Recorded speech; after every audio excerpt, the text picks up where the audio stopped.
Hi everyone, welcome to Sivan 1, Loving Integration. And this class on Sivan and Shavuot is part of a year-round course where every month we study text together on the month, the spiritual work of the month, and also do spiritual practice together. So every month has practice instructions, then we support each other by email or WhatsApp. You're very welcome to be in touch if you want more information on that. For now, let's learn about Sivan and its festival of Shavuot and the quality of Malchut, sovereignty, or nobility, which is the last of the 7 qualities we count between Pesach and Shavuot. It's the final week of the Omer, of the period between Pesach and Shavuot that we count, and the final week of the Omer is also the first week of Sivan, which is the week leading up to Shavuot.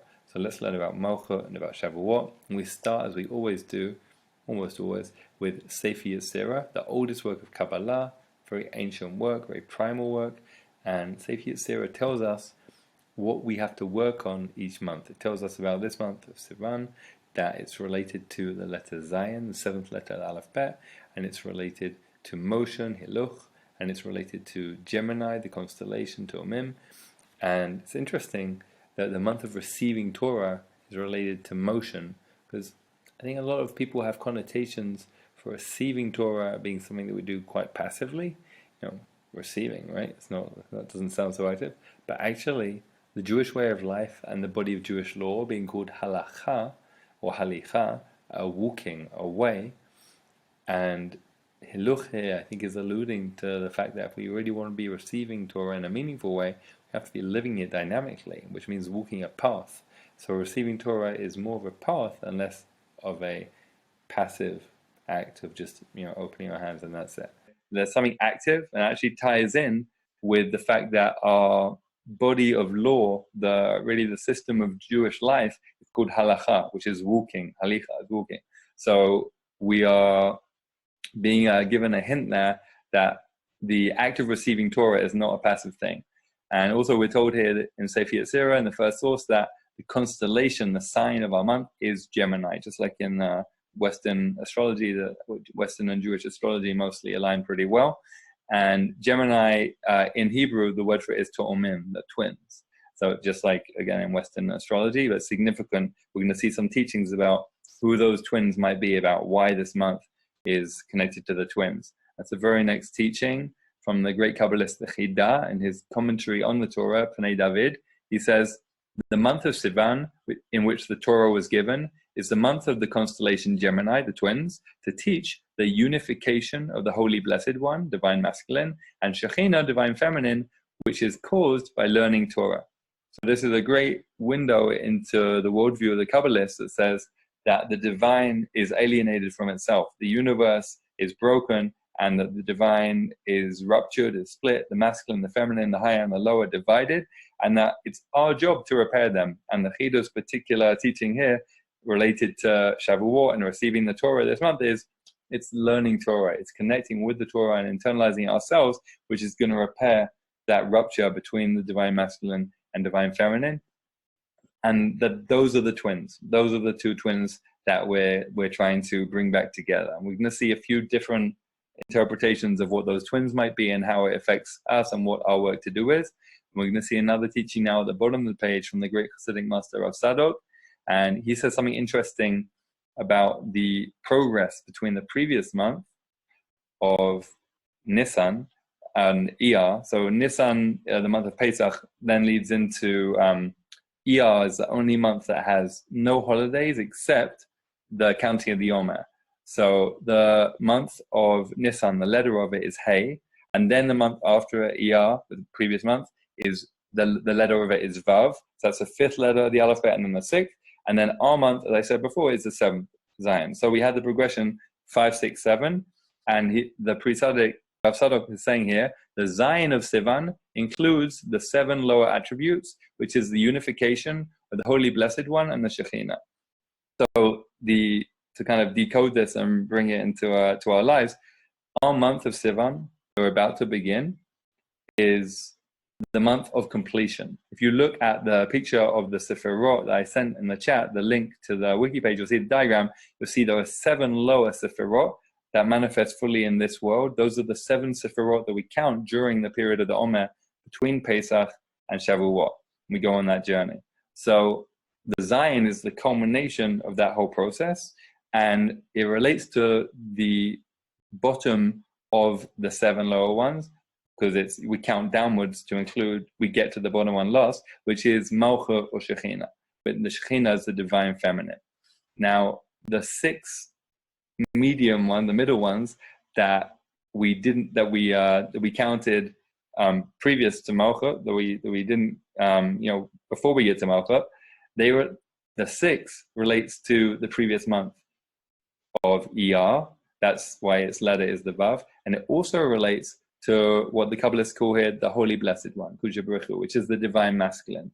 There's an idea that the divine masculine relates to that Vav, that torso of the divine body and also the human body, and then the Malchut, the bottom Sephirah, is actually the womb and the connection with the earth at the bottom. So we're going on this journey, which the Pre-Tzaddik is alluding to here, through the 6 medium ones of the torso, down to the womb, down to the earth, to Shekhinah. And that's the significance of the 7 and the Zion being the letter of Alma. Moving to the next page, we're going to learn some more designations and associations for all of the Sephirot. And there are many, many layers. We're not going to be able to learn all of them. We'll try and learn as many as we can, which have significance for us and which tie in with what we're learning. So in Pardes Ramonim, the great systematic work of Kabbalah by Rav Moshe Cordovero, really takes the Zohar and systematizes it into a relatively clear Hebrew. It's a very helpful guide for us. So he says here, Shekhinah is called Melucha, sovereignty, related to Malchut, when she is unifying with the king, which is Tiferet. So this is another way of saying something similar to what the Pre-Tzaddik said previously. He's saying that there's a unification that has to happen between the torso and Tiferet. If you look at your diagram of the Tree of Life, I send the link for in the chat, you'll see Tiferet is the heart. It's right in the middle of the torso. It's right in the middle of those 6 medium Sephirot. And Tiferet is often used by the Kabbalists as a kind of catch-all for all of them. It's like it epitomizes all of them. So Tiferet here is the king, the divine masculine. And it says here that Shekhinah becomes fully Melucha, Malchut. She fully comes into her sovereignty. She fully manifests when there's that unity of masculine and feminine. So there's a suggestion that Shekhinah on her own, the divine feminine on its own, is not actually complete. It's broken. And the Kabbalists are using that as a way of explaining why the world is broken. To them, that's a description of what is wrong with the world. And we'll see, we're going to go on and study some other rabbinic sources about the nature of the brokenness of the world relating to the brokenness of the divine feminine. But let's stay with Pardes Ramonim for now. The abundant flow and the upper light from Tiferet to Malchut, which is the souls of the righteous ones, completes Shekhinah. So now he's telling us what we have to do about it. Okay, the divine masculine and divine feminine are separated from each other. That's terrible. What's it got to do with me? Well, he's telling us the souls of the righteous ones, right? That's us being the best people we can be and being a channel. A tzaddik in Kabbalah and Chassidut, a tzaddik is one who connects heaven and earth. It's a channel between the material and the spiritual, the finite and the infinite. Someone who can be a connection between those things completes Shekhinah. That's the work that the Kabbalists say has to be done in the cosmos and that they want us to take on. Shekhinah is Malchut, which is called the community of Israel. So this is a really important other layer of how the Sefirot are understood, as well as all the other meanings of Malchut and Shekhinah and divine feminine. There's also an idea in Kabbalah, which is articulated here, that the Jewish people, Knesset Yisrael, when we are fully manifesting our own potential, we actually embody the divine feminine. We actually bring it into the world in the best possible way. Of course, when we're fulfilling our potential. But so therefore, Shekhinah and Malchut and Knesset Yisrael, all these things are used pretty interchangeably in a lot of Kabbalistic texts. The question is, how do we actually be the people who manifest that and bring that change in the world? We're going to see a beautiful teaching now from the Bnei Yissaschar. It's one of the key Hasidic works based on the calendar. So it's really helpful for our course, which is based on the months, where we focus month by month on what the spiritual work is. We use it a lot. So he says, on the very day of Shavuot, the Israelites were made into a sacred people in unity with their Creator, like twins, as it were. And also between the people, Israel camped there is singular, because they were united like one person.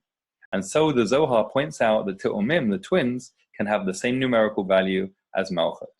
So before, we saw on the first sheet from the Chidah, the great Kabbalist there, that the twins were the divine masculine and divine feminine. And here we're seeing something actually not so different, but in different language with a different emphasis, which might hit us a little bit differently, which is the twins are actually us and the divine.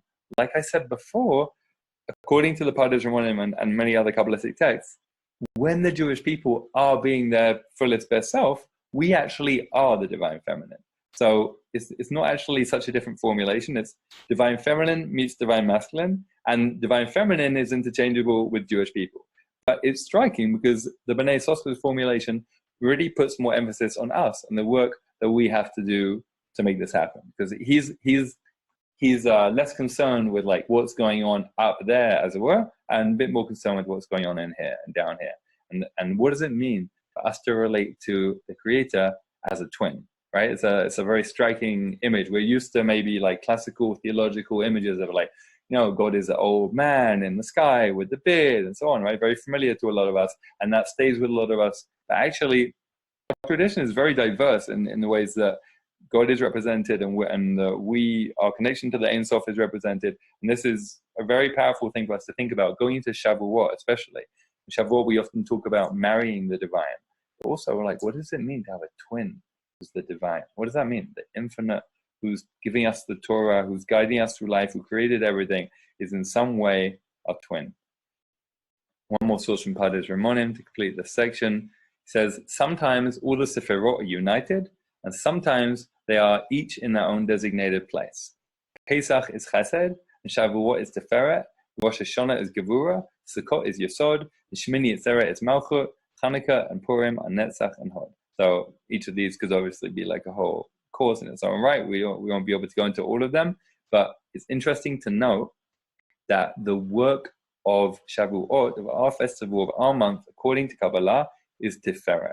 Because I might have thought, on the basis of everything I saw so far, that it was actually going to be Malchut. That was actually going to be all about culmination, especially because we count in the Omer, as I said before, up to Malchut. So like we go through all of the 7 lower Sefirot, a week each, we get to Malchut. That's the culmination. So you might think the ultimate point is Malchut, and that's it. And I want to say it is, but actually it seems the Kabbalists want us to focus on the interaction between Tiferet and Malchut, and it seems that our job is more related to the Tiferet part of that equation. It seems that, you know, it's how does Tiferet prepare itself suitably to interact in the right way with Malchut. That seems to be the focus. Just pause there and check the chat. If anybody has any questions or comments about any of this, you're very, very welcome to jump in.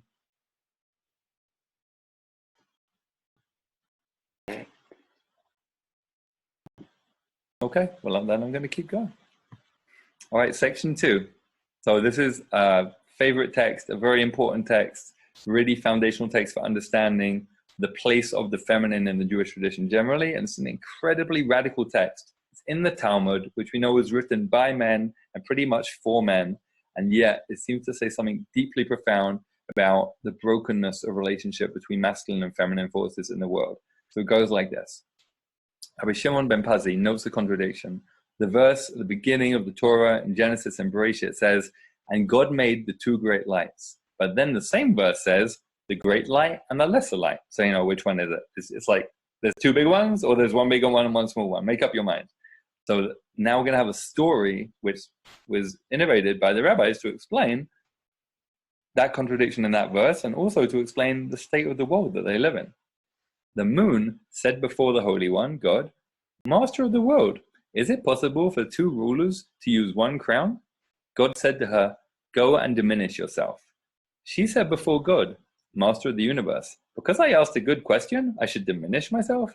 God said, go and rule both in day and in night. She said, what advantage is that? A candle in the daylight is useless. God said, go, and Israel will count their days and years by you.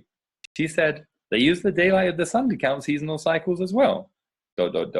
Seeing that she was not appeased, the Holy One said, bring an atonement for me, because I diminish the moon. This is what Rabbi Shimon ben Lakish taught. What is different about the ram with the new moon that is offered for God? Quote, said the Holy One, this ram shall be an atonement for me because I diminished the moon. So I'm going to go back over that and explain it all, a few things about it. So the question at the beginning is clear. There's a contradiction in the verse. 2 great lights, or a big one and one small one. Which one is it? That's like classic meat and potatoes for the rabbis. They're going to jump on that, right? But the story, the way they answer it is pretty surprising. The moon complains to God, saying, me and the sun can't share. Like, it's not okay. You've got to make up your mind. There can't be 2 great lights. There's got to be just one. Reminds me of those science fiction movies where like there's 2 suns or 2 moons, right? But in our universe, in our planet, that's not what we're used to. So God says, go and diminish yourself. Meaning that the moon is complaining, apparently, making an argument, and God's response is just to dismiss the moon and to punish the moon, rather than actually address the moon's point, right? She said before God, because I asked a good question, I should diminish myself. God says, go and rule both in day and night. Now God is offering compensation. God is saying, okay, I told you to diminish yourself, but don't worry, you're going to be compensated because the moon is around in both day and night, whereas the sun is only around during the day. The moon is not appeased. The moon says, a candle in the daylight is useless. Like, I don't care that I'm around during the day. Nobody can see me. Nobody cares about me. I'm basically invisible. God says, go, and Israel will count their days and years by you. So, and again, God is trying to compensate the moon for the diminishment, saying, you're going to be very important and special in the Jewish calendar. It's going to be great. And the moon is not appeased. The moon says, they use the sun as well, so you're not giving me anything special there. Seeing that she was not appeased, the Holy One said, bring an atonement for me because I diminished the moon. Now, this is the radical part. The Ein Sof, the infinite creator of the whole universe, the perfection of all perfection, is saying, you're right, I messed up, I sinned, and I need you to bring a kapara, like Yom Kippur, an atonement, to compensate, to atone, to fix the fact that I did something wrong. And that's why it says in the Torah that there's a special ram that we bring on Rosh Chodesh, on the new moon, which is designated for Hashem. And this is the rabbis explaining what's going on in the Torah, and it all fits together quite well. It's quite actually convincing, because I don't know what else that ram is for that says it's for God. And I don't know why the verse in Bereshit and Genesis says there's 2 great lights and says there's a big one and a small one. The story fits the Torah, but maybe more importantly, it fits the life, the world, the reality that we're in, which is a lot of the problems, maybe all of the problems in the world, are related to an unhealthy relationship between masculine and feminine forces within people, within families, within communities, across the world, whichever way you want to look at it. That's the Kabbalistic worldview. They talk about it in terms of the sacred divine forces, but also we are created with Tselem Elohim, in the image of the divine. All of the Sefirot and all of these forces also are happening within us. Let's just clarify that the moon is the feminine here. Pardes Rimonin, Ramak, the text we saw before, he says the moon is the Shekhinah. And sometimes she is broken and sometimes complete. And that's helpful for us because it ties the state of the moon, the fact that the moon waxes and wanes, to the state of Shekhinah. This is a teaching that occurs many times in Kabbalah. The divine feminine, as we said many times, it's broken, it's an exile, it's not complete. And specifically, like the moon that comes and goes, it has its better days and its worst days. And our job, of course, is to try and work towards its better days. Now, the moon is not only the only symbol used for the Shekhinah. Also, we're going to see, top of the next page, Pardes Rimonim, that earth is Shekhinah. For she is like earth to all the other Sefirot, a vessel which receives everything that is above. So just like earth is at the bottom of everything sinking down into her, all of life sinks back and down into earth and receives everything. So too, we talked about Shekhinah, Malcha, being at the bottom, like the womb or the contact with the earth. Everything flows into it, and from that, new life comes. So all of the upper Sefirot flow down into Malcha, and they create something new. If there's a healthy interaction between them, they create something healthy. Now, our foundational stories about relationship between men and women, which is not the same as masculine and feminine, but obviously related, is the Garden of Eden, Adam and Eve. And this is what God says to Eve after Eve eats the apple and gives it to Adam, and Adam eats the apple, and basically they blew it, we blew it. This is what God says to Eve. Next source, Genesis 3. To the woman, God said, I shall surely increase your sorrow in your pregnancy. In pain you shall bear children. And to your husband will be your desire, and he will rule over you. Like Yimshal is like memshala, like government. He will rule over you. And to the man, he said, because you listened to your wife and you ate from the tree from which I commanded you, saying you shall not eat of it, cursed be the ground for your sake. With toil shall you eat of it all the days of your life. So that state of affairs where childbearing is painful, where women are ruled over by men, and where the ground is cursed, sometimes in all kinds of readings of the Bible, sometimes in our tradition, but also a lot in other traditions, people think that is a description of the way that God wanted the world to be. But the Kabbalistic reading and my reading is not that. That is a description of a broken world after everything went wrong. That is a curse. What God said to the woman about everything that God said there is clearly a curse, and our job is to get back to the garden, as it were, right? To get back to a perfected state of affairs. We're trying to find the Derech Eitz Chaim, the way back to the tree of life, right? A way back to a world before this brokenness, before everything is given in that curse. And that reading, which is, based on the Kabbalists also, is also based on my understanding and on pretty solid read of the Hebrew Bible itself and of our tradition. We're going to study in this class the Book of Ruth, which we read on Shavuot, and see how it offers one related way back. It's also important to mention the Book of Esther, which we read on Purim, which also has a very strong female protagonist, is another very strong way forward and way back to fix the brokenness of Eden. That's obviously not the subject for today's class. But it's important to note these strong female figures in our tradition, which are tied to the calendar, which offer us a solution, a way to fix the brokenness that came before.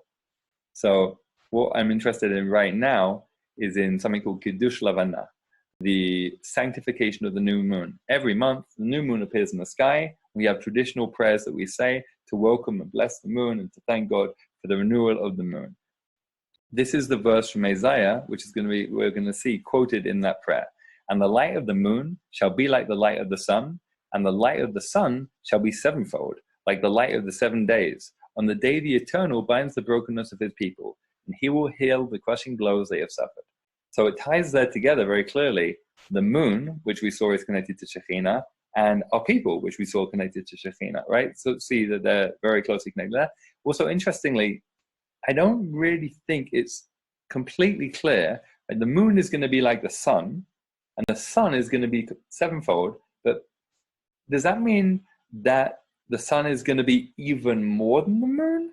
Or does that mean the moon and the sun are both going to be the same, but a lot? They're both going to be that sevenfold. I don't know the correct way to read the verse, because I think it can be read both ways. But what I do know is how it's read by our liturgy and by the Kabbalists, which is that they're going to be the same. And the liturgy even edits the verse to make sure that emphasis is given very clearly. So skip the next verse. It's nice, but we don't need to do it. Skip to the bottom source on the page, sanctification of the new moon, Kiddush Lavana. May it be your will, Eternal, my God and God of my ancestors, to fill in the darkness of the moon. Pigimat is sort of like the blemish, the lacking of the moon, the thing that's broken in the moon, that she not be diminished at all. And let the light of the moon be as the light of the sun, and as the light of the 7 days of creation, just as she was before she was diminished, as it is said, the two great lights. So here we have that verse being read very clearly. The sun and the moon are going to be the same. Definitely. No, completely not ambiguous at all anymore, right? The two great lights are going to be restored. So that verse from Genesis that said, two great lights, a big one and a small one, we're just going to have two great lights. No more big and small. No more competition, no more rivalry, no more diminishment, no more ruling over each other. Just two great lights, masculine and feminine. And may we be a fulfillment of the verse, and they shall seek out the Eternal and their God, and David their king. So the Jewish people there, again, and especially David HaMelech, who's connected to Malchut, connected to Shekhinah, being connected to the moon. All of these associations being made over and over and over again in strong ways. So may we embody the return to that state where the masculine and feminine are in that healthy state of relationship. And this next source I just found this year, I'm so happy I found it. It's from the Arizal, the great Kabbalist Rabbi Isaac Luria and Tzfat, and his work is less accessible than many other Kabbalists. And he didn't write it down himself. His student Rav Chaim Vital did, and it's not meant to be accessible. I found this beautiful book on masculine and feminine forces in Kabbalah by Sarah Yehudit Schneider. She translates this passage so beautifully, and this is mostly her work. I've adapted it slightly. He says through her, as long as the feminine presence, Malchut, within each creature remains diminished, the entire organism lacks completion. So you might think, who cares? Masculine and feminine are diminished. Like, I'll just focus on the masculine. Like, maybe I'm a man, or maybe I just care more about the masculine, and like it doesn't really bother me that much if the feminine is lacking. Like, I'll just get on with the other bit. But Arizal and through Sarah Yehudit Schneider saying, no, it doesn't work like that. Like masculine and feminine, like yin and yang, are like both essential parts of the makeup of life. If they are out of balance, if one of them diminished, if they're not both healthy, it's off. Everything is off. Therefore, continues the Arizal, therefore the primal drive of the universe is to restore the Kabbalistic archetype of woman. I want to stress that is not the same thing as earthly woman, but it is related, and all her shattered pieces, back to her place on high. There is no other way to fix the world except by inviting her back up and in. This is it. This is tikkun olam in the Kabbalistic worldview, fixing the world, repairing the world. It's about repairing those relationships. And we're going to see how it plays out in the Book of Ruth, related to Shavuot, and also in our own lives. One last source, Pardes Ramonim, in this section, Tiferet is the great light which illuminates Shekhinah. Like we saw before, the work of our season is, we might have thought it was all about Malchut and Shekhinah, but just a reminder, it's actually to focus on Tiferet and the relationship that we bring between those 6 middle Sefirot of the torso, which relate to our emotions. How do we bring those into a relationship to create a healthy Malchut and to create new life in the womb of Malchut and Shekhinah? That's the focus to come back to over and over again. We want to get to Malchut. Malchut is the ultimate culmination of new creation, new life, healing, healthy Shekhinah, balance between masculine and feminine. But to get there, we need to focus on those 6 medium Sefirot of our emotions, our character traits, and we're going to see how that plays out now in the Book of Ruth. First, I'm just going to pause for any questions or comments people might have.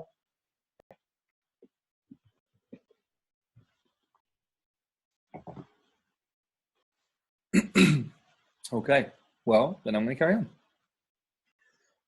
on.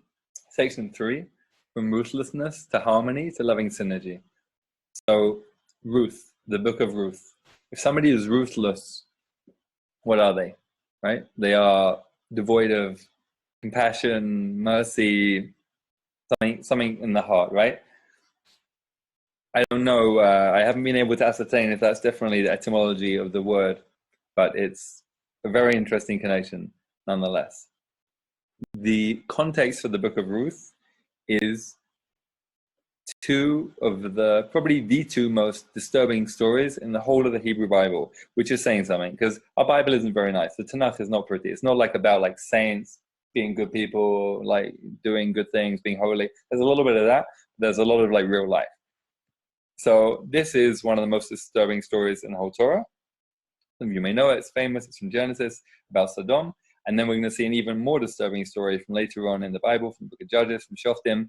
And that's going to help us understand the Book of Ruth. We're going to see a lot of connections between these stories and Ruth.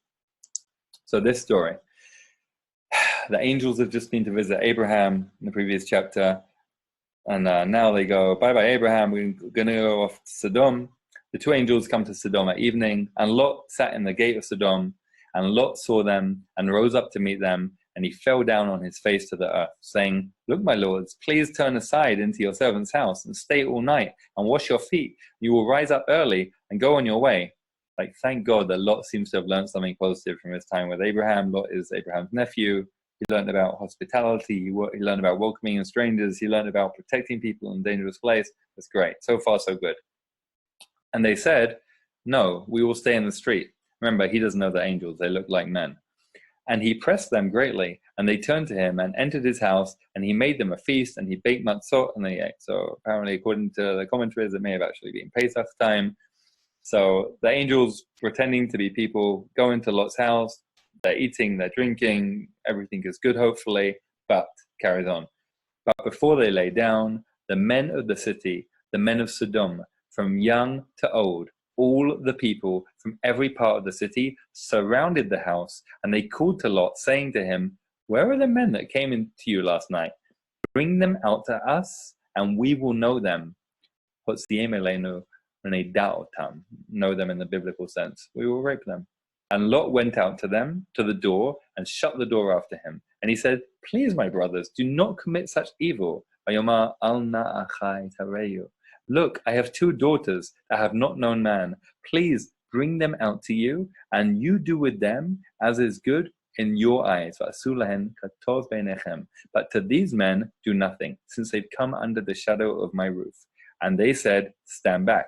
And they said, "This one came here as an alien, and now he's playing the judge. Now we will deal worse with you than with them." So playing the judge, shafot, the double use of the word for judging, we're going to see that being referred to. And all of the phrases in bold, in which I mentioned in the Hebrew, are all going to be alluded to in the later stories we're going to see connecting back to this. We're going to see how this is part of an ongoing saga throughout the Bible, which Ruth is the culmination of. So just a quick summary in case anyone missed it. The men of the town want to rape the guests, and Lot says, "Please don't do this. They came into my house. They're my guests. I don't want to do that." And Lot, very strangely, from our perspective, certainly says, "Please take my 2 daughters instead, who are virgins, and do with them as is good in your eyes." And then the angels step in, and it's in the continuation of the story, the angels cause all the men around the house, the men of Sodom, to go blind, and they buy some time, and then everybody escapes in the end. The connection to Ruth is interesting, though. After Lot and his family escape, his daughters think that the whole world is finished, there's no more humanity, and that everyone is dead except them. So Lot's daughters get Lot drunk, and they have sex with him while he's asleep, which may or may not be a form of rape, depending on how you see it. So it's certainly incest, and it may or may not be rape, but from the union of one of those daughters and Lot comes Ruth. Ruth is from Moab, who's from one of those unions. So when we get to Ruth, we'll appreciate how it connects back to Lot, and we'll also appreciate the backstory of sexual relations which we might think of as not exactly ideal. Sexual relationships which are very murky and taboo and problematic in lots of ways, how actually they are consistently found in the backstory of characters who we think of as being heroes and heroines and who lead to redemption, and especially those characters who eventually lead to King David Melech, and who ultimately leads to the Messiah. So to the whole redeeming of the world, it all actually comes from these very broken stories and relationships. Let's see a teaching from the Ethics of the Fathers, from the Mishnaic sages, about Sodom. Someone who says, "What is mine is mine, and what is yours is yours." This is an average temperament. There are some who say that this is a temperament of Sodom. This is an interesting reflection for us today, because what's mine is mine and what's yours is yours. If you live in like a capitalist society, that may not strike you as so bad. Like, fair enough, what's mine is mine, what's yours is yours. That's pretty much how capitalism works, right? But the rabbis have a warning for us that if you take that too simply, if you really live by that without the generosity, the open-heartedness to go beyond that, then be careful, because you might just be creating Sodom, because that is how the rabbis describe and characterize Sodom. It's a place where people just minded their own business, their own property, their own boundaries. It was pure gevura, pure din. Look at the chart of the tree of life. There's chesed and gevura. On the right arm is chesed, and the left arm is gevura. Gevura is din, is boundaries, is restraint, and it's saying, I'm separate to everyone else. What's mine is mine. If taken to its extreme, ultimately we want all of the sefirot to be in healthy integration. So that's an extreme manifestation of gevura or din. So the second story that I said before is even more disturbing, and it starts. The backstory is human. The backstory is there's a Levite from the land of Ephraim whose concubine has run away from him, and she's run off to her father's house in Bethlehem, which is the place we'll come back to in the story of Ruth. And this Levite goes to get his concubine back from her father's house. He goes to woo her, and he seems to succeed in getting her back. On his subsequent travels with his concubine and his servant, he refuses to stay in a non-Jewish city. He says, no, I'm not going to stay for the night in that place over there. I'm going to keep going till I get to a nice Jewish city. But insists on continuing until he reaches the Benjamite city of Gibeah. But nobody from Gibeah takes the Levite into their house until an old man, also from Ephraim, appears and invites them in. So nobody in this place is doing Hachnasa Ochin, is doing hospitality, is doing what Lot did before, watching for strangers and inviting them in. Nobody, except this one man from Ephraim who isn't from there, who doesn't live there. The story goes like this. While they were enjoying themselves, they're in the house again, just like in Lot's house. They sat down, they're eating, they're drinking. The men of the town, a worthless lot, had gathered around the house and were pounding on the door. They called to the aged owner of the house, the old man from Ephraim. They said, bring out the man who has come into your house so that we can know him. Very similar words and phrasing to what we saw before in the story of Sodom. The owner of the house went out and said to them, please, my brothers, do not commit such evil. Exactly the same words. Since this man has entered my house, do not perpetrate this outrage. Look, here is my virgin daughter and his concubine. Let me bring them out to you. Afflict them. Do with them whatever is good in your eyes, but don't do this outrageous thing to this man. Exactly as we saw before in Sodom, except, the difference being before Lot was offering his virgin daughters, 2 of them. Here the man is offering 1 virgin daughter and the guest concubine. It's just like unbelievable, right? The state of play between masculine and feminine in these stories, right? The men are able to say, oh yeah, just take, right? Just take, and just leave the men alone, just take the woman. The story continues with the brutal gang rape and murder of the concubine, whom the text gives no voice. The Levite awakens in the morning and, discovering her dead, carries her home. He then cuts her into 12 pieces and sends one to each tribe, explaining what happened. All of the tribes gather against the Benjamites, and a massive civil war ensues, in which tens of thousands of Israelites die. It's huge. It's like 80,000 people die. The prophet Samuel anointed the first 2 kings of Israel, Saul and David. According to the Talmud in Baba Batra, he wrote the Book of Judges and his own book, Samuel 1 and 2, which describes the establishment of the monarchy and its tumultuous early days, and Ruth, which describes the process of creating Malchut from a very specific perspective, as we will see. The above story that I just told you, right, about the concubine and the civil war that it led to, that story is bracketed by this formula, by these words, which is also the last verse of the Book of Judges. It says, "Bayamim hahem ein melech b'Yisrael." In those days, there was no king in Israel. Ish hayashar be'enav yaseh. Every man did what was yashar, what was right in his own eyes.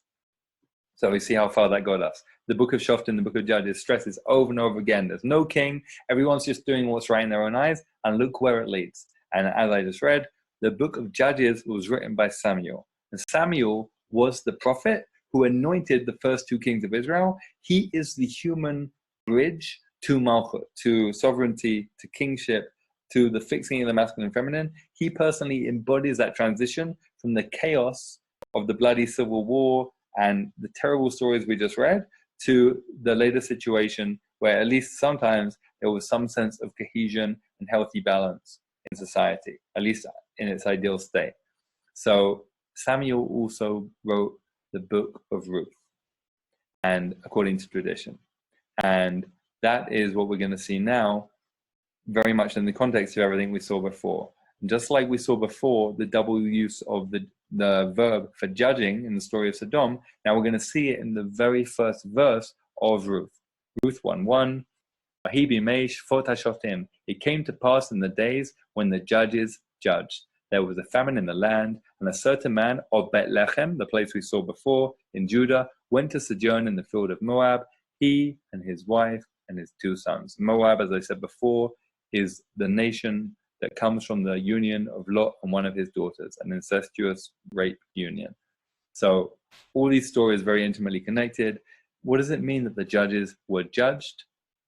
One way the commentaries understand in the Midrash is that this was a time actually when the judges were judged, that the judge would give a judgment and the people would say, well, that's just like your opinion because I think something different. Because as it says in the Book of Judges, Isha Yasha Benav Yaseh, everyone was doing what's right in their own eyes. So nobody was paying attention to any kind of moral standard. The Midrash says, why do we learn the Book of Ruth? Why do we read it on Shavuot? It says to teach how great is the reward of those who do Gemulei Chasudim, acts of loving kindness. So it's a very important focus for us to bear in mind. Like I said before, the work of our season keeps coming back to Tiferet and all of the 6 upper Sefirot which lead into Malchut. And Chesed is actually the first of those.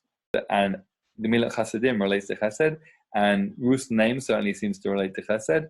And we're going to see how the beginning of Chesed flows through the other Sefirot, through the whole story of Ruth, into a fixing of all of these different Sefirot and character traits they represent.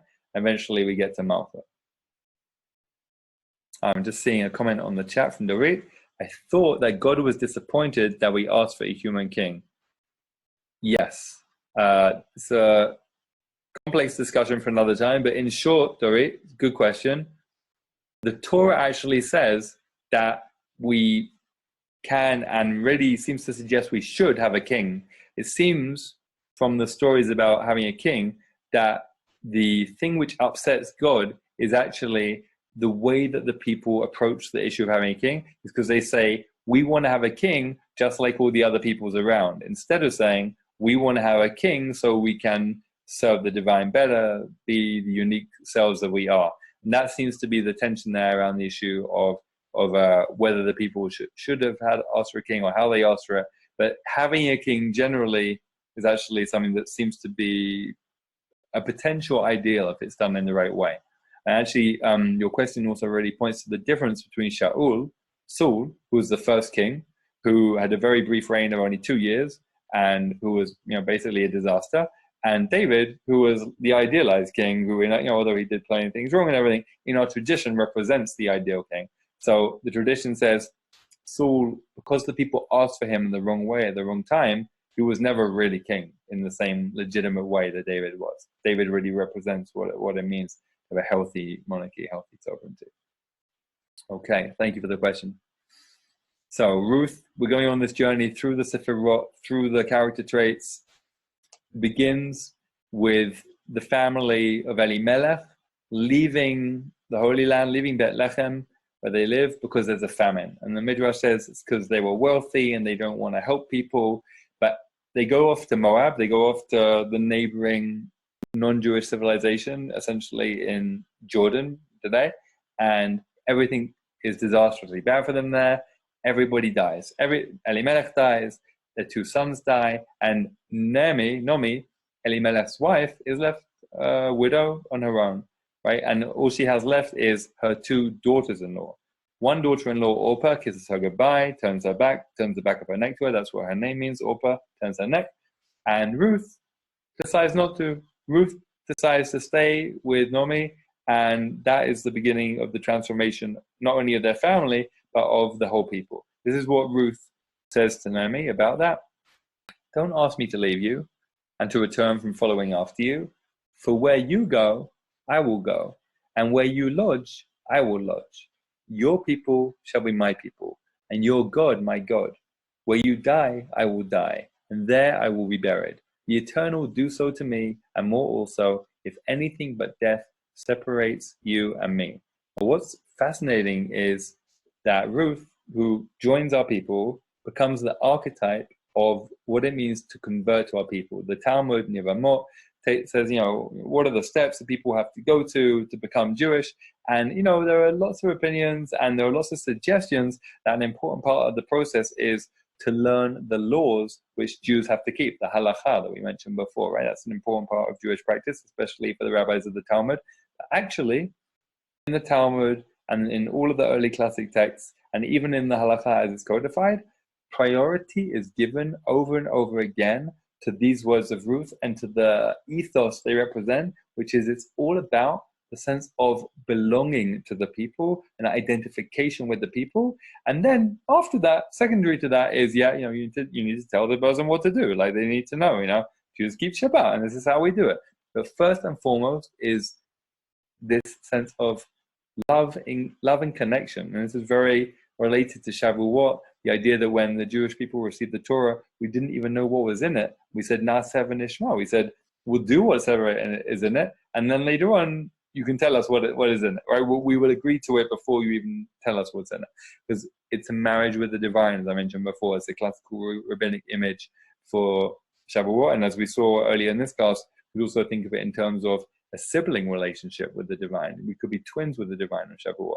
So Ruth is saying, I'm just going to stick to you like glue. Your destiny is my destiny. Wherever you go, I'm going to go. I'm going to share your life. Right? This is an act of love, an act of commitment, an act of loyalty that, like as I said, fixes a family and ultimately fixes the entire people, and in the Kabbalistic vision, the entire world. So that's Ruth's very important contribution to the beginning of the story. What about Boaz? Ruth is the heroine. Boaz is the hero of the story. Who is he? Where does he come from?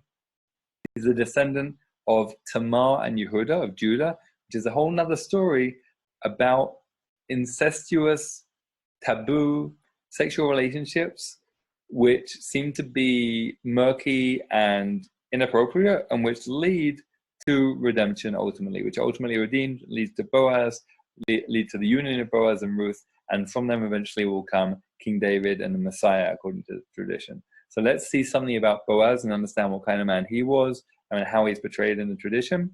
Our sages decreed, it says in the Mishnah, that one shall inquire after the peace of his friend with the name of God. As it says, behold, Boaz came from Bethlehem and said to the harvesters, God be with you. And they said to him, God bless you. So actually, I'll finish it and then I'll explain it. It says, it is time to do for God. They have broken your Torah. Rabbi Nathan says, they nullified your Torah because it is time to do for God. So the rabbis are saying, how dare Boaz greet people using the name of God? And the name of God is so sacred that we're told if you misuse it in any way, you are worthy of the death penalty in the Torah, right? You forfeit your life. So how can Boaz use that name to say hi to people? And Mishnah says he knew it was the time to act for God, so he had to break the Torah. Sometimes you have to break the rules to save the rules, to save the bigger rule, to save the bigger story. Sometimes you have to break the rules. That's how it goes. There are many examples of that in our tradition. The rabbis use the same logic to justify writing down the Mishnah in the first place, because it was never meant to be written down, but they had to because it would have been lost. Many other examples. But what's so radical about what Boaz did? Well, who cares about using the name of God or not? The story of Ruth begins with people talking to each other in the fields in a way that is not so respectful, and with a society that is very broken, and where people can't even cooperate well enough to feed themselves. It's a broken society economically, socially, spiritually, in every way. People are treating each other badly and they're suffering because of it. Boaz sees that, and Boaz sees that one potential way to start moving in the right direction is to remind people that there's a God who they're created in the image of. So God be with you, God bless you. You shouldn't be talking disrespectfully to people, and you shouldn't be treating yourself and other people badly, because the divine should remind you to aspire to be your best self. That's what Boaz was doing. So that's a little bit about Boaz and his holy chutzpah. It takes a lot of chutzpah to blaspheme. You might think he was blaspheming, to risk blaspheming, to risk breaking the Torah, but in fact he was actually saving it. And that's actually very characteristic of Boaz throughout the story. I just want to acknowledge the time and say, I think the best thing to do is, I'm going to try and not run over too much, but also I'm going to carry on and cover as much material as I can. And anyone that has to go when the hour is up, I totally understand, and I hope you get as much out of it as possible. And also, the recording is going to be available for anybody who wants to catch up later on the end of the class, to listen later, to watch later. If that works for anyone, then I hope that's convenient for everyone. But obviously, to maximize everyone's benefit, I'm going to carry on, try and see as much of this as we can. So let's see something about the interaction between Boaz and Ruth. The bottom of the page there in my notes and italics I've said, Ruth goes to the field of Boaz. Boaz protects Ruth, says, you should stay here, you should glean here. He makes sure everyone treats her respectfully. He makes sure she's safe. And then Ruth, in the next source, at the top of the next page, Ruth thanks Boaz. She fell on her face and bowed down to the ground and said to him, why have I found favor in your sight, that you should recognize me, seeing as I am a foreigner? And Boaz answered her and said to her, it's been entirely told to me, all that you have done for your mother-in-law since the death of your husband, and how you left your father and your mother and your homeland, and you've come to a people that you didn't know before. May the Eternal repay your work, and may your reward be completed from the Eternal, the God of Israel, under whose wings you have come to take refuge. Then she said, let me find favor in your sight, my Lord, because you have comforted me, and because you have spoken to the heart of your maidservant, even though I am not so much as one of your maidservants. So, see here, it's a bit old-fashioned. It's, depending on how you relate to the language, you might find it a bit clunky. But what we see here clearly is Ruth is very humble, and she doesn't make any assumptions about her status or what she should be given, right? She is really genuinely grateful and overwhelmed that Boaz is treating her so well. And Boaz, for his part, says, I respect you, Ruth. I respect your loyalty. I respect your character. I respect the way you stood by your mother-in-law. And that is far more important to me than the fact that you happen to be a Moabite as opposed to a Jew. Like that, that's just not the issue here. So Ruth, in turn, is grateful for that and sees that there's a potential there for a real healing to take place. So the story continues, obviously summarizing it here. The Book of Ruth is relatively short as biblical books go, and it's very beautiful. So I do recommend, if you get the chance to read it, that you do that. But here's the summary of the events. Naomi tells Ruth to go to Boaz on the threshing floor one night and uncover his feet. He promises a beautiful erotic scene. He promises to become her redeemer and husband on the condition that the one closer kinsman does not claim her first. So there's this whole system in the Torah of a person who's part of a family can redeem another part of the family which has fallen into bankruptcy, which cannot support themselves financially. And Naomi, who lost her husband and lost her sons and lost everything, Naomi is that bankrupt part of the family, and Ruth is attached to Naomi. And Ruth and Naomi are hoping that someone in their extended family is going to redeem them, is going to buy them, not really buy them, is going to buy them out of debt, I would say, really, and redeem them to a state of freedom and dignity and security. So,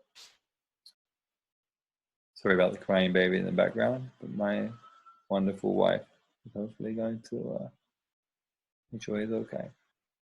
Okay, so Boaz tells Ruth to stay for the night, Lini Halayla, which is the same language we saw in the story of Sodom, when Lot says to the angels, stay for the night, using the same words. And Ruth does spend the night at his feet. But then this story is very ambiguous and doesn't say exactly what happens, but it wants us to, the rabbinic reading of it wants us to respect the integrity of Boaz and Ruth very much, and it seems to be faithful to the biblical original, but there's a bit more gray room in the biblical original. But this is what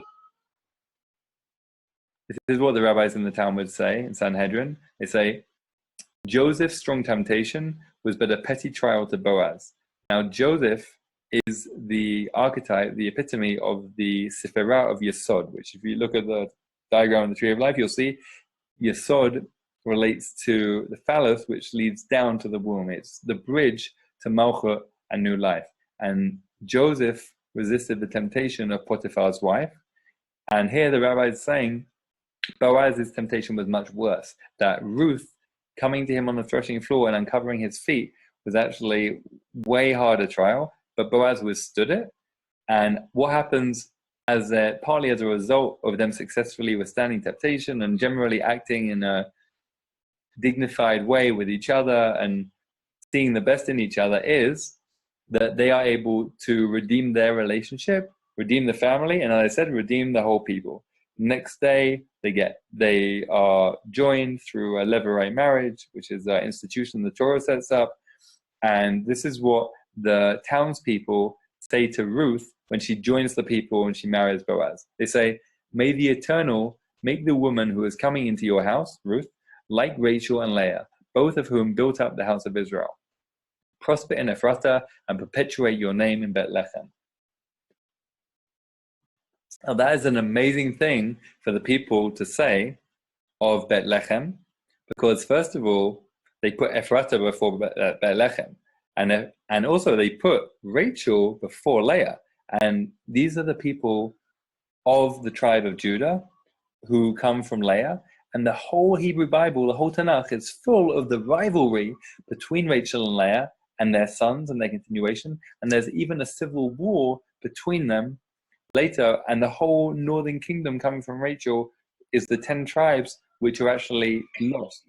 So, but the people here are saying something very profound. They're saying that actually more important than that division is the redemption which is happening, which is ultimately a redemption for the whole people. And this is very much how the classical rabbis and also the Kabbalists read this story, that what's going to come from this story, as we're going to see the final source of the section, top of the next page. Naomi took the child and laid it in her bosom and became nurse to it. And the women, her neighbors, gave it a name, saying, "There was a son born to Naomi." And they called his name Obed. He is the father of Jesse, the father of David. So, as I said before, David, in the Bible, it's clear that he's not perfect, but the rabbinic and Kabbalistic idea of David is a perfect king, a perfect sovereignty, a perfect nation, a perfect synergy of the political, the personal, the sexual, everything. And the Messiah, therefore, relates back to David. The Messiah comes from David. So all of that promise and potential for a perfected world, for healing between the masculine and feminine, it all comes from Ruth and Boaz. And as we saw, Ruth comes from the incest and rape we mentioned, and the horrible story of Sodom. Boaz comes from Tamar and Yehuda, we mentioned, also a very murky and incestuous relationship. And now we see here how it's being redeemed by Boaz and Ruth. The bad is being turned to good, and the potential comes from it. Now that's the end of the section dealing with the Book of Ruth and these ideas. But I for the sake of time, I wish I could stop there in a way. But I had to have one more section to talk about how we bring all these ideas into our own lives. Like, very nice, all this stuff is great. But like, what do I do day to day? Well, how can I learn from this to become a better person, live a more meaningful life? That's what this course is really about. And that's what I really want to go into now in this section. So the Zohar says, from these two women, Tamar and Ruth, the seed of Judah was established and consummated. Both of them acted properly, acting kindly toward the dead, so that the world would later be enhanced. So this is the Zohar, the classical work of Kabbalah. This is the Zohar's explanation for what the spiritual work was that Tamar and Ruth did that we can learn from. He acted kindly toward the dead. I want to say it wasn't only that. If you look one source back, if you look at the source at the top of the page, it says Naomi took the child and laid it in her bosom and became nurse to it. What about Ruth? The child it's talking about is actually Ruth's child. So Ruth is actually letting herself complete Naomi's life. She's letting the child count for Naomi, which is actually how it's a mirror image of the institution of levirate marriage. Levirate marriage is you get married to someone to raise up the name of your dead sibling rather than yourself. So you essentially you have children, but in the name of your dead sibling. So Ruth is doing something similar there, not exactly the same, but related. So it's kind of like what the Zohar is saying, but she's really doing it also for Naomi, who's alive. She's this act of selflessness and giving of something very, very precious to her to redeem Naomi's life. Remember, Naomi, her own children died, her husband died, she lost everything. So Ruth is using the wonderful blessing to happen to her, as well as healing herself, to also heal Naomi. Now, one way the Zohar and Kabbalah in general sees Malchut and Shekhinah is captured really succinctly in the next line, the Leitle Megame Klum. Malchut has nothing of its own. So whenever you see the selflessness of for example, Ruth in that situation, but it could be of anyone in any situation, that a selflessness specifically that allows for new life to emerge, that is an aspect of Malchut. And that's something there that Ruth really embodied well. But it's also the ideal of Malchut that we have to try and bring into our own lives, a making space. The Arizal, Rabbi Isaac Luria, says the divine had to make space for life to exist by pulling back, by doing simsum, and that we have to do the same thing. So we do that by giving up on what our ego wants to claim. Rav Sadok, who we saw before, says something else here on this. He says, someone who recognizes that they have nothing of their own is made into a chariot for the quality of Malchut. So for Rav Sadok, it's about, he says, Alidei, hu alidei shemakir. It's about consciousness. It's about recognizing, having the awareness that, I have a lot of things in my life, like, the clothes I'm wearing, and my persona, and even my character traits, all the things I'm so proud of, the things, the people I'm connected to, and the work I do, and whatever else I can think of that I think might define me, even my memories, maybe, whatever it is. The more that I can give that up, the more I can recognize that it's not ultimately from me, right? I didn't make any of it originally, right? I didn't make the universe, didn't make myself. It's all a gift. The more that I can let go of my ego attachment to it, and the stories that come from that, and the fear and insecurity that comes from that, the more I can be made into what he calls the chariot, the Merkava, for Malchut. Because the less fear I operate with, and the more flow, the more openness to life, the more open I am to creativity. And remember, Malchut is the womb that creates new life. And that model, doesn't only relate to creating a new human being. It's the womb of creating a new life in every moment with everything we do. The Kabbalists talk about Malchut also in terms of speech. Like every time we speak, it's manifesting Malchut in the world. Depends on us if we're doing that in a healthy way or not. So there's a beautiful teaching here from the Sfat Emet, the Ger Rebbe, a great Hasidic Rebbe.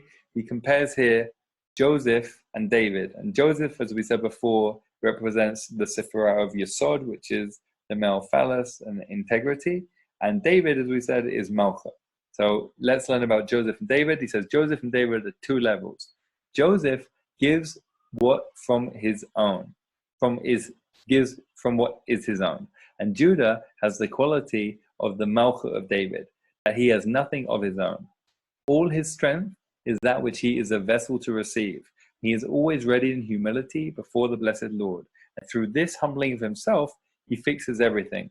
This is very powerful for those of you who know the story of the brothers and Joseph, how the brothers mistreat Joseph and sell him, he goes down to Egypt, and they have this big reconciliation when Yehuda goes to Yosef, and eventually Yosef reveals himself. So this is where he's writing in Parsha Vayigash, and he's comparing the brothers, and he's saying, he's saying Yosef is great, Joseph is amazing, he's so much integrity, and if we fix our quality of Yesod, then it means acting with that integrity of only giving from what is really your own. Somebody with a pure Yesod never takes what is not theirs on any level, even a look or an emotion or a feeling, nothing. He's totally whole in that respect of integrity. But there's something even higher than that, the next level to evolve to, actually lower in the tree of life, but you get what I mean, the next stage, and that's Malchut, and that's Yehuda, and it's even better than the integrity of only giving from what is your own, is knowing that nothing is your own, is saying that everything is from the blessed Lord, and I'm just a vessel to receive, like the earth at the bottom. Remember we said before, Malchut relates to the earth at the bottom of the tree of life, receiving everything, and that's how new life can come from it. Just tying this in now to us receiving the Torah, the last couple of sources, this is how the Torah describes revelation at Har Sinai, Mount Sinai. It says, Moses went up to God. The Eternal called to him from the mountain, saying, Thus shall you say to the house of Jacob, and declare to the children of Israel, You have seen what I did to the Egyptians, how I bore you on eagle's wings, and brought you to me. Now then, if you will obey me faithfully, keep my covenant, you shall be my treasured possession among all the peoples. Indeed, all the earth is mine, but you shall be to me a kingdom of priests and a holy nation. These are the words that you shall speak to the children of Israel. So there's many different images and emphases there. But to me, what really comes out from it is the emphasis on relationship, on closeness, right? On intimacy. And again, it's easy to see how we get the classic rabbinic image of Shavuot as a wedding with the divine. And we had the image before of being twins with the divine. It's easy to see how the rabbis see this as the divine masculine and feminine coming together. But what I want to end with is from probably my favorite, the Hasidic Rebbe I feel closest to, the Chernobyl Rebbe, the Moray Naim, who has a teaching about this giving and receiving of the Torah for us based on the ancient rabbis in the Talmud. He gives it his own spin. He says, our blessed rabbis taught that the Torah is given as a gift to someone. Bless him. He said, our blessed rabbis taught that the Torah is given as a gift to someone who makes themselves like a wilderness. Let me say that one more time. Our blessed rabbis taught that the Torah is given as a gift to someone who makes themselves like a wilderness on which everyone tramples. And this is necessary to receive the Torah every Shavuot, to be like a wilderness and not to forget what one learns. And a person should request from the blessed God to make my soul like dust to everyone. So this ancient teaching from the rabbis and Talmud, if we want to receive the Torah, we have to be hefka. We have to be like the wilderness of Sinai. They say, why was the Torah given in the wilderness? Because the wilderness is ownerless, it's hefka. And if we want to receive Torah, we have to be ownerless. We have to not sell ourselves into addictions and other things that can own us. Lehitmakeh is in Hebrew, to be addicted to something is to sell yourself. I recently learned and it blew me away. It's such a powerful connotation. We have to not be owned, not be sold. We have to be really free if we want to receive Torah. But the Chernobyl Rebbe Moranim says it also relates to letting ourselves be like dust of the earth, like dust to everyone. And even if that feels sometimes like other people are trampling on us, our ego self anyway, that's okay. He says this is related to not forgetting what we learn. Because if we're really in that place of true humility, of the malchut, of being the vessel to receive everything, then we don't mind, what other people may say, what other people may think, and we're more likely to really receive what we need to receive. So thank you all so much for staying with this slightly overtime class. I appreciate it very, very much. And again, I'm sorry about the baby crying in the background. Obama. Does anyone have any questions or comments now that we finished that section?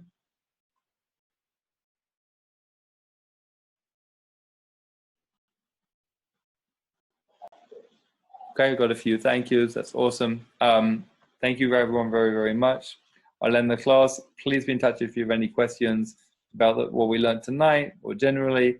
And as I mentioned, it's part of an ongoing course throughout the whole year. So if you're interested in dipping into trying any other of the classes for the other months or learning more about the course, you can also be in touch. Okay, good night. And also Chodesh Tov for when it comes and Chag Sameach for when that comes. Take care.